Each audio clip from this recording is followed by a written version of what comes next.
লাইলাতুল কদরি খায়রুম মিন আলফি শাহর। আল্লাহু আকবার। কদরের রাত হচ্ছে এমন একটা রাত যেটা হচ্ছে হাজার মাসের চাইতে উত্তম। সুবহানাল্লাহ।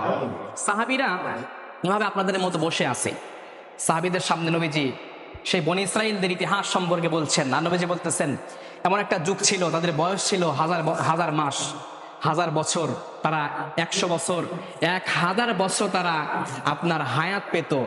এবং এমন মানুষ তাদের মধ্যে ছিল এই 1000 বছর 1000 মাস তারা আল্লাহর পথে জিহাদ করতেন, যুদ্ধ করতেন, ইবাদতে তারা কাটিয়ে দিতেন। সুবহানাল্লাহ।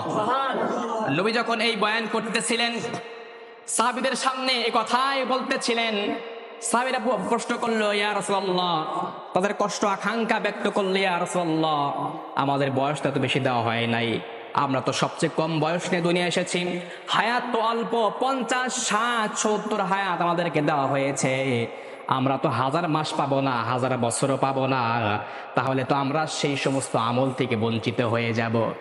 আমাদের তো এরকম চিন্তা হয় কি হয় না? ওগো আল্লাহ, আমাদের তো এরকম চিন্তা হয়, মালিক তুমি তো আমাদেরকে 1000 বছর ইবাদত, 1000 বছর হায়াত দাও নাই, 100 বছরও তুমি হায়াত দাও নাই, মাত্র 50, 60 বছর হায়াত দিয়ে তুমি আমাদেরকে সীমাবদ্ধ করে দিয়েছো।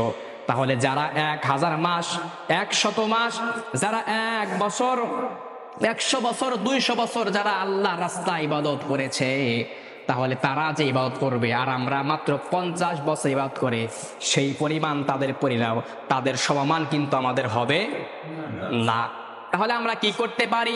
ঠিক সাহাবীরা ভাবে বললেন, ইয়া রাসূলুল্লাহ, তাহলে আমাদের কি চিন্তা, আমরা কি করব?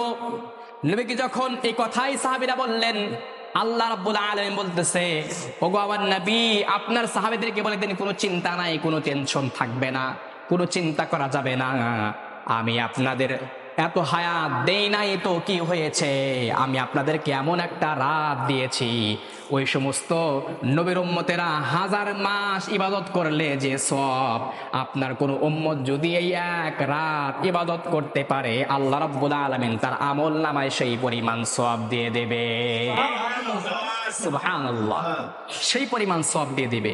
তারা আপনার 1000 বছর ইবাদত করেছে, 100 বছর, 200 বছর ইবাদত করেছে, যে পরিমাণ সওয়াব পেয়েছে, আর আমি আপনি যদি সেই একটা রাত পেয়ে যাই, কদরের রাত পেয়ে যাই, আর আমরা যদি ঠিক এইভাবে ইবাদত করতে পারি, সেই রাতের হক আদায় করে, তাহলে আল্লাহ তাআলা সেই পরিমাণ সওয়াব দিয়ে আমলনামা ভরপুর করে দেবেন। সুবহানাল্লাহ বলেন। আর এটাই সেই রাত, ইন্না আনজালনাহু ফি লাইলাতিল কদর। নবী হে, আমি এটাকে নাজিল করেছি কদর রাত্রিকে। ওয়ামা আদরাকা মা লাইলাতুল কদর, আপনি কি জানেন কদর রাত্রি কি? লাইলাতুল কদরি খায়রুম মিন আলফি শাহর। কদরের রাত এমন একটা রাত, এমন একটা পাওয়ারফুল রাত, যেটা 1000 মাসের চাইতে আল্লাহ উত্তম দান করে দিয়েছে।